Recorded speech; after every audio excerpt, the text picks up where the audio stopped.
Hello everyone, today we're going to be milking doughs.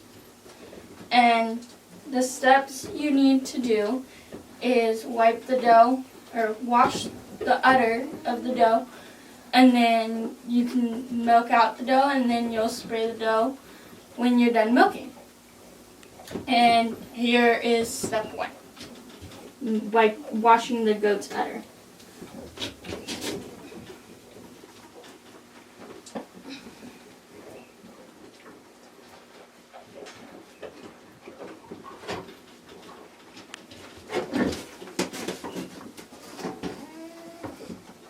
And then step 2 is milking the dough.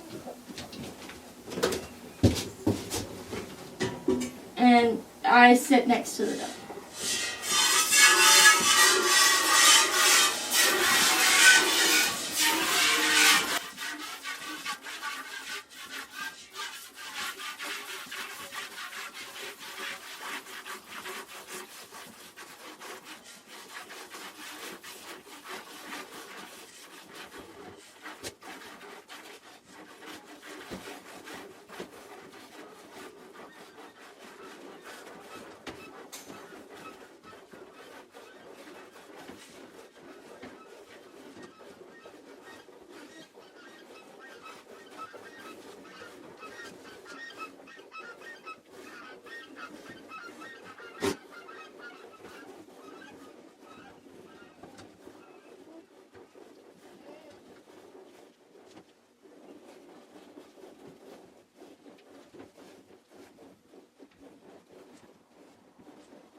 Now you spray the dough when you're done milking out the dough.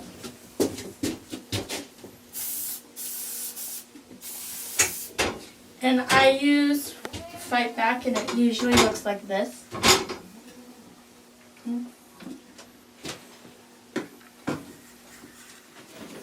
Okay, so we're going to wipe the teat to make sure there's no bacteria on it. And once the teat's wiped, it's clean. Place the pail directly under the teats. And there's 2 ways that I milk. I milk with my hands forward and the teats pointing forward.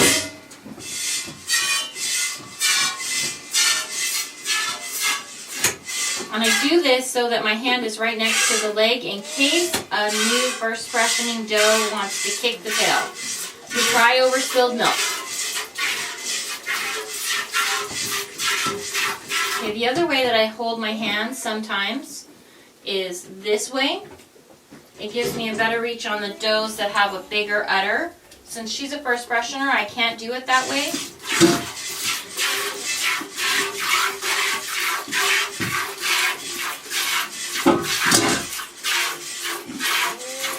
Teat placement is important on a dough's udder.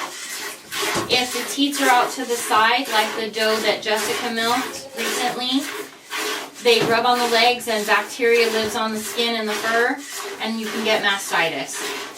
It can also cause leaking and irritation. So we want the teats directly in the center of each side of the udder, pointing forward and straight down.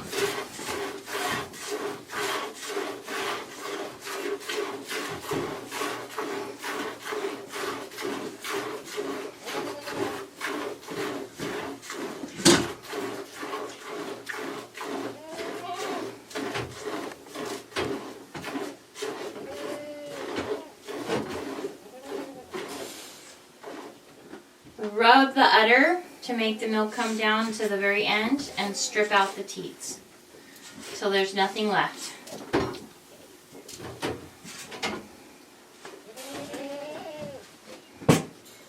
And then spray the tips just to keep any bacteria from climbing back up into the orifice of the udder. Okay, so how I milk this udder a little bit different is the way that she stands is closer to me. And since I come at the side instead of like Jessica from the front facing back, I reach in behind and I grab this teat, which is placed really well and nicely, and can aim it right into the bucket. When this doe gets close to being done milked, she sometimes likes to kick the bucket.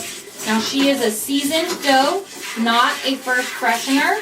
She knows better, but she gets impatient with the milking process sometimes. And so I have to be ready to have my hand near her leg, like that, to keep her from catching my bucket with her dirty toes.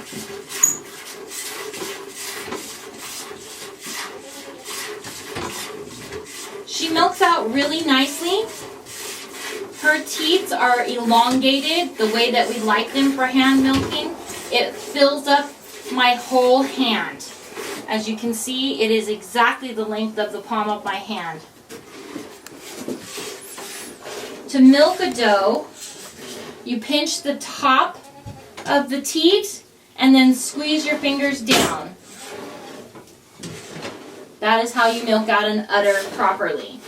It doesn't damage the tissues inside the teat and cause mastitis or infection. The doe's udder is a completely separate system from everything else going on internally in the body of the doe. So if there's an infection in the udder, it cannot be treated by injections and systemic treatment. It has to be treated inside the udder. So you have to put an injection of whatever you're using, we like penicillin, directly into the bottom orifice of the teat. We use a teat cannula for that, attached to a syringe. So she has one side that milks out faster than the other, and this is where we switch. This is the bump that I talked about earlier to get the milk to let down the rest of the way. And she gets impatient, but we're almost done. All right. Good girl.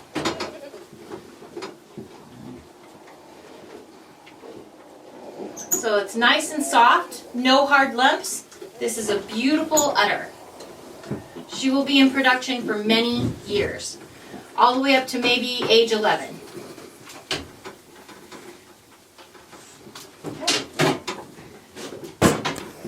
She does not like to have her teeth sprayed. See?